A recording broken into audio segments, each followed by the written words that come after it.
जो प्रवासी बिहारी हैं, कोई जर्मनी में बैठा है, कोई अमेरिका में बैठा है, कोई यूके में बैठा है, सब ने कहा कि भाई हम लोग कुछ करें ना करें इस पे कंट्रीब्यूट करना चाहते हैं। बहुत बड़े बड़े पोजीशंस में लोग बैठे हुए हैं, बहुत बड़े जगह पे लोग बैठे हैं, बहुत काबिल लोग बैठे हुए हैं।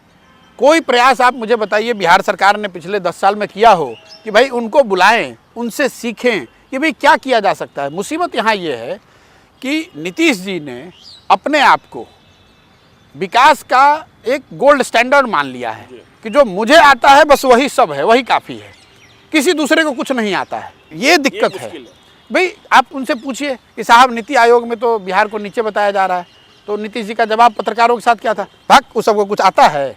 अरे भाई जो डेटा बना रहा है उसको आता नहीं है, जो बाहर के दूसरे राज्य वाले अच्छा कर रहे हैं उनको कुछ आता नहीं है, राज्य के लोग जो बाहर कर रहे हैं उनको कुछ आता नहीं है, तो सिर्फ आप ही को आता है। ठीक है, आप मुख्यमंत्री हैं, सुधार दीजिए सबको।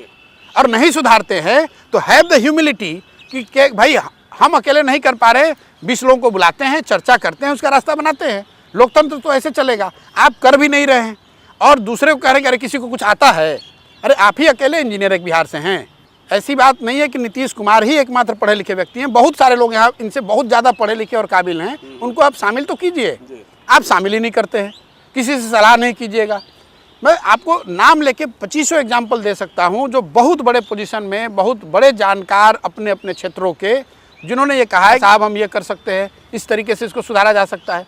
जब आप किसी से मदद ही नहीं ले रहे हैं, किसी की सुनना ही नहीं चाहते हैं। एक पुरानी कहावत है, यक्ष प्रश्न में लिखा हुआ है कि जो राजा दूसरे की सलाह नहीं लेता है उसका क्या होता है, तो उसका क्षय होना ही है।